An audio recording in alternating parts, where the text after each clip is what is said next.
Welcome to How to Pronounce. In today's video, we'll be focusing on a new word that you might find challenging or intriguing. So without further ado, let's dive into today's word.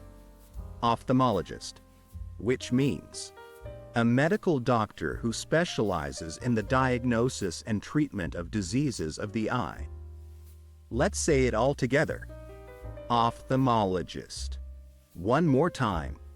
Ophthalmologist. Now let's split the word into syllables and then pronounce each syllable one by one.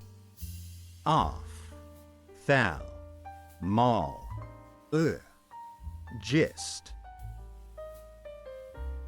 Thank you for joining us on this adventure in pronunciation. Remember, language is a journey, not a destination. Keep exploring, experimenting, and expanding your linguistic horizons.